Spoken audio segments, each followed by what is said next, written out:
ISVs, right? Okay. So my name is Alec Berkeley. I've been with BigCommerce for 3 years. I had an interesting path into B2B commerce, that of entrepreneurship. Started a B2B commerce company called Bundle B2B back in 2018. Grew that through the pandemic from 0 to 300 customers. Sold it to BigCommerce in 2022, and now there's over 1,000 customers on that platform using the advanced B2B capabilities. So it's been an interesting journey in B2B commerce for sure. I think one of the areas that has been interesting over the last maybe 3 or 4 years has been our back office partnerships and being able to go deeper with our ERP ecosystems and Microsoft Dynamics Business Central here, but we also work with other ERP publishers and partners that are specific experts in the space, like many of you in this room. So the session today is going to be geared more toward B2B companies, so manufacturing, distribution, wholesale, and how they sort of grow their online business, their digital footprint, while still not sacrificing on the integration side with Business Central. So you'll see some of the brands that we work with on the right. Some of them are brands like household names. Others might be large conglomerate companies that you've never heard of that do billions of dollars in sales. So for us as a platform, we really work with a lot of the forgotten businesses that end up selling just hundreds of millions of dollars that you just would never even really think about. In addition to, of course, brands that sell direct to consumer that you've definitely seen or maybe heard before. So we have over 12,000 B2B customers on the platform, 60,000 total customers. BigCommerce did start in sort of the SMB space a long time ago, but over the last several years we've really made a push, of course with part of the acquisition of Bundle B2B, and also just with our journey up market to work with much larger companies. So I'd say our sweet spot is kind of in the 5 to 10 million all the way up to 250 million in annual revenue, and having that B2B and uniqueness to the business. We are a SaaS platform, so we take on all the security and the hosting for our clients. So you don't have to worry about security patches, upgrades, anything like that. It's all going to happen in the background. We've got over 1,200 applications in our marketplace, one of which is the XPR solution that we'll be demoing today with Business Central. Global company, so 1,000 implementation partners, one of which Fusionary is here with us today. So as I talked about that sweet spot of sort of the middle market of B2B, that's not just necessarily limited, there's no top to it. Although I will say with some of the larger brands you see, maybe like Orange Theory Fitness, we're used in a little bit of a different type of way. So sometimes it's a business unit here, or replacement parts here, supplies there. So it might not be their brand site, it might be some business unit that has unique requirements, and maybe they've implemented Dynamics Business Central for all of their new business units in certain countries, but then they're still stuck on Oracle and they can't get away from it in some other countries. So this is just a little bit of the types of companies and their footprint. So for BigCommerce, we also own a couple of other companies that have complemented our platform. So in addition to the Bundle B2B acquisition, we acquired a company called Feedonomics that is focused on data feed management. So once products are inside BigCommerce, you have your catalog. We're able to syndicate that to Amazon, Walmart, eBay, Target Plus, Google Shopping, etc. Through a Feedonomics platform. This is super valuable for companies that want to go reach new customers on different channels. And the tool itself also optimizes your product data for those specific channels so that it's in line with all the requirements. Each marketplace, each selling channel is going to have slightly different requirements of how you send those data feeds. But from BigCommerce, once you have your data there, we're able to send that downstream. And finally with MakeSwift, this is an industry-leading visual editor. So everybody's kind of seen these sort of drag and drop tools to create beautiful landing pages and websites. That's MakeSwift for us. So it's a part of our Catalyst rollout. So this is our sort of composable solution. We use MakeSwift as the visual editor. You don't have to know how to write code. You can easily create beautiful landing pages using MakeSwift. So really the brand is BigCommerce, Feedonomics, and MakeSwift. And with all of this, we think it's the best solution for businesses to grow online. So let's talk more about B2B, right? So when we look at some of these features like customer-specific pricing or requisition list, catalogs, A lot of this stuff can be managed in the ERP or the CRM, in particular with invoicing. And even with the PayFabric product, you can manage all of your invoices through a customer portal. What we've done is we've integrated a lot of those tools into a unified front end. So whether I'm going there to place an order, look at a shopping list, convert a quote, pay an invoice, we provide this unified front end that has the core data objects that you might need from, in this case, Dynamics Business Central, in order to provide this unified self-service experience. So AHP Medical and Dental saw some pretty significant growth once they adopted our B2B platform, 163% increase in revenue. This was the business that's still sending print catalogs, believe it or not. A lot of those businesses still exist.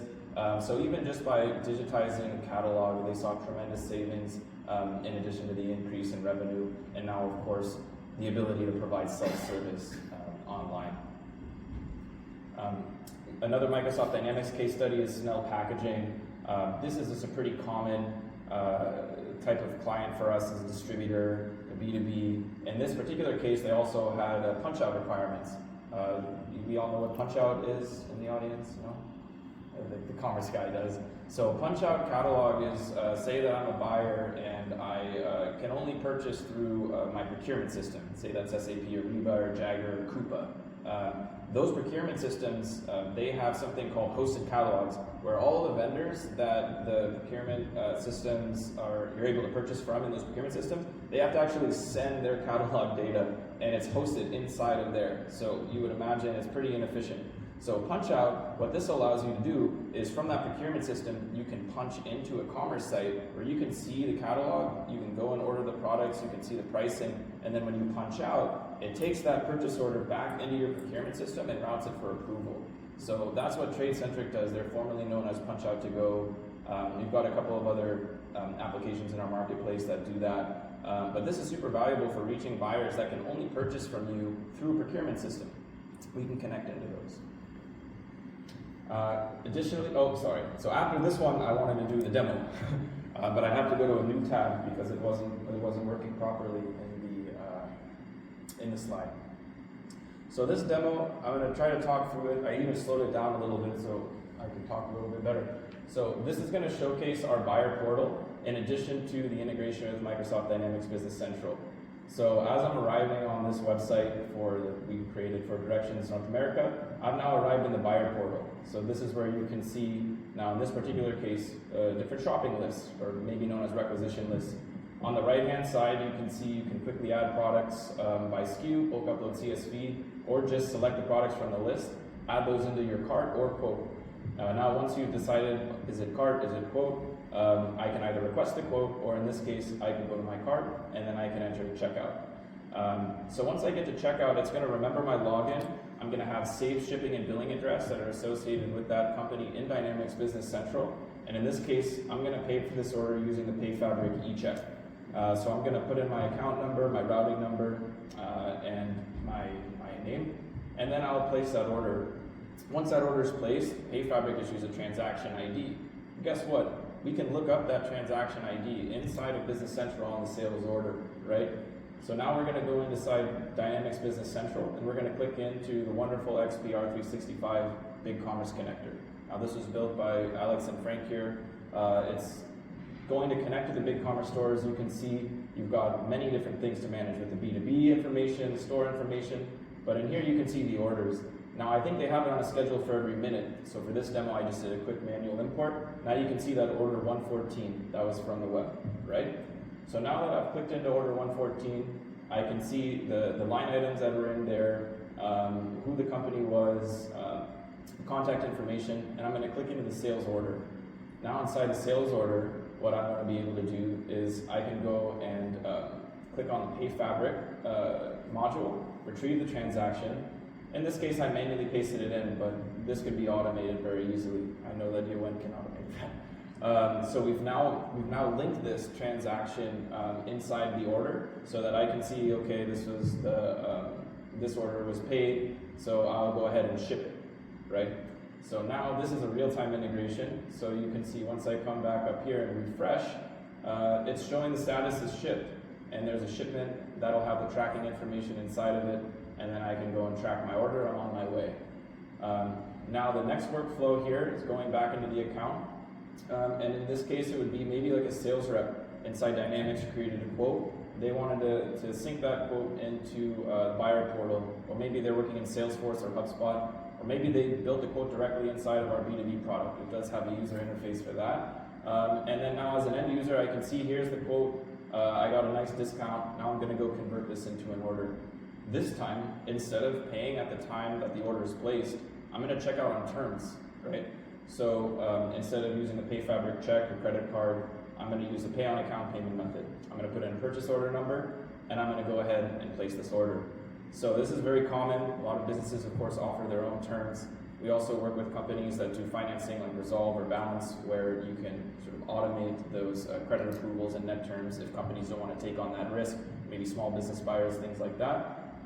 But now that we see we have the order inside of Dynamics, it's going to import it again. I'm going to go and ship and invoice, right? So because I trust this customer, I'm going to go ahead and ship it with the invoice even though they haven't paid me yet, right? And then once I go and generate the invoice, it will show up, of course, inside the buyer portal where I can then pay using PayFabric.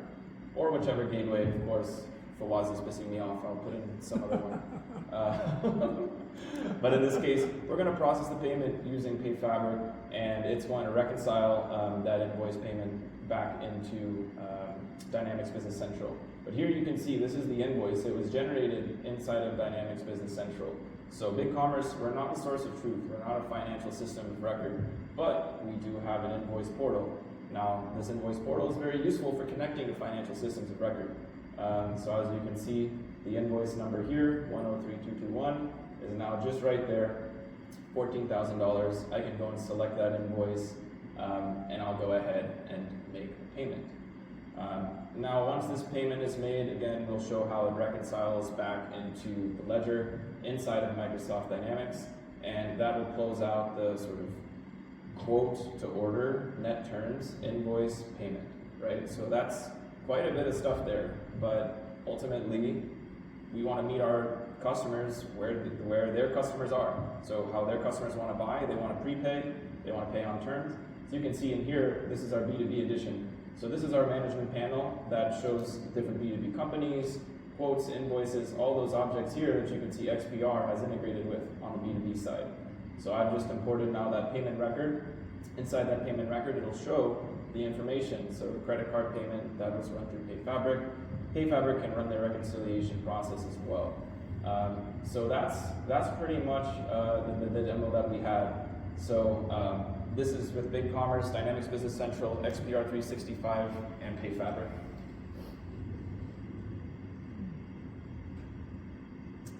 So jumping back in here.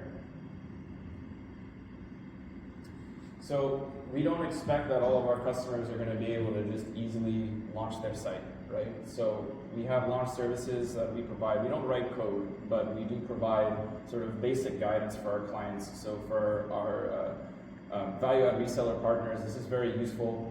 This is also part of a training program that we can provide to partners to help with sort of basic store setup, store management. We have solution architects, so if there are custom integrations or things that clients need to connect to that aren't easily available in our marketplace, we can help support that. A little bit more detail on sort of how we sort of go about the implementation.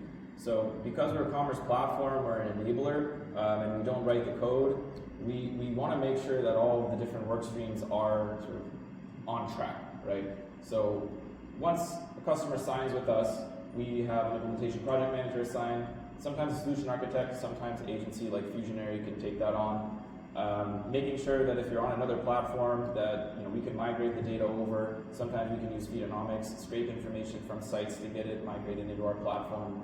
Sometimes maybe in Dynamics Business Central you already have product catalog data that can be enriched, brought in to the platform. And then of course, we want to make sure that from a payments perspective, everything is all set up properly as well before the store is launched. So this is really a little bit more of a deeper look at the implementation path.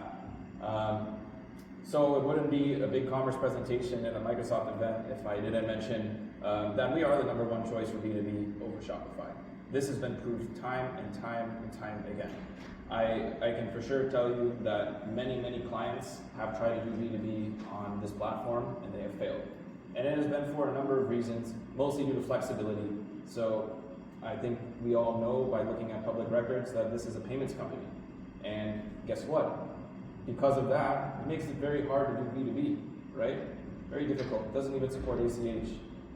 So I think for a lot of these clients, they found out the hard way and they either migrated back to us, maybe they were on us, thought the grass was greener, then came back, happens, or they started there, realized that the marketing was really good, but unfortunately the product could not fit their needs and ended up coming back over to us.